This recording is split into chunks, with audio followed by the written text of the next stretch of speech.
Gjenar Topalli, djali I politikanes së njohur Josefina Topalli, ka kurorzuar dashurinë e tij me gazetaren e njohur Cindy Marina në një ceremoni madhështore që u zhvillua fundjavën e kaluar në Itali. Dasma ishte organizuar me shumë kujdes dhe shkëlqim, ku luksi dhe eleganca tërhoken vëmendjen e të gjithë të ftuarve. Shumë personazhe publik, figura të njohura të ekranit dhe politikanë ishin të pranishëm, duke e kthyer ngjarjen në një nga eventet më të komentuar të kohëve të fundit në botën shqiptare të showbizit dhe politikës. Megjithatë, vëmendje të madhe mori edhe një koment I bërë nga moderatorja Eva Murati, ishe dashura e Gjenar Topallit. E pyetur nga një ndjekës në rrjetet sociale, Eva nuk e kurseu një thumë të fortë drejtuar familjes Topalli. Ajo deklaroi se nuk do të pranonte kur diçka që vjen nga lekë të vjedhura nga parat publike, një aludim I qartë për pasurinë dhe mënyrën se si mund të jetë siguruar ajo.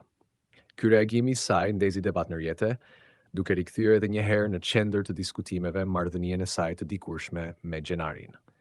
Përveç kësaj, është vënë re edhe mungesa e Josefina Topallit në seancën e betimit në parlament më 12 shtator, ku ajo pritej të merrte mandatin si deputete e zgjedhur më ëmbdëshmaj. Shkaku I mungesës së saj ishte pikërisht dasma e të birit, të cilën ajo e konsideroi me rëndësi më të madhe. Kjo zgjedhje gjithashtu u komentua gjerësisht, duke shkaktuar diskutime mbi prioritetet e saj si politikane dhe si nën. Në një reagim të mëvonshëm, Eva Murati skaroi mendimin e saj, duke e bërë edhe më të qartë qëndrimin kritik. Nuk dua të më malkojnë miliona shqiptarë se po tregoj një pasuri e cila mund të jetë siguruar duke vjedhur fondet publike. E di që kjo më përndjek çdo ditë, por ta bësh këtë një ditë pas dasmës tënde është më shumë se patetike, shkroi ajo në një koment që u shpërnda dhe u diskutua gjerësisht në portale e rrjete sociale.